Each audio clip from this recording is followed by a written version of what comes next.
שמע, מי ששומר לא שמע, אנחנו לא נכנסים לזה, אבל לפחות להיות עם הילדים, עם המשפחה, לדבר. אתה מתנתק מהטלפון כמה שעות. לא עובד. כבוד הרב, יש עוד עם כזה שנגיד, יש להם יום עם כל שבוע, יום מסוים שככה. ושהומצא לפני עידן הדיגיטל, לפני 5,000 שנה. לא בכדי נאמר שהשבת היא מתנה טובה. הקדוש ברוך הוא מודיע למשה רבנו, מתנה טובה יש בבית גנזי ושבת שמה. כלומר, הטופ שבטופ, שיא השיאים.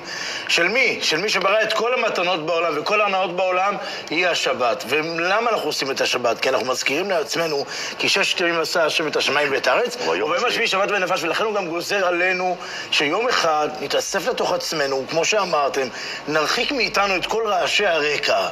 לא פיח, לא עשן, לא טלפונים, לא שום דבר, אבל לא רק מה נרחיק מאיתנו, אלא גם מה נקבל. נקבל שפע חדש, נקבל אור, נקבל שמחה, נקבל אהבה, נקבל ברכות, כי שבת הוא יום מבורך, שבת הוא יום שמחה. אנחנו יודעים, כולנו פה בפאנל, ששבת זה קדושה, אבל גם, שוב, גם מי שלא שומר שבת, יש איזה בלי עבודה.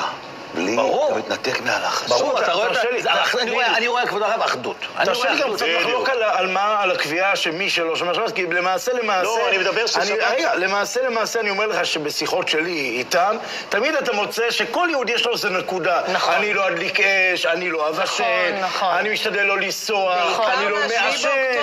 כלומר, אתה רואה התעוררות עצומה של עם ישראל, שכל אחד משאיר לעצמו. אתה יודע מה, אפילו יהודי שעושה קידוש, גם אם הוא לא כל כך שומר את השבת בינתיים, אני יכול לומר, אבל הוא מחובר לשבת. הוא עומד ומכריז, הוא מכריז יום השישי וילכו לשמיים ולכל צבאם, כמו הוא מכריז שבורא עולם ברא את העולם ב6 ימים ובשבת הונח, כרגע מסיבותיו עדיין קשה לו ככה לקבל המנוחה האמיתית, אבל הוא איתנו לגמרי. אני גם יכול להגיד לכם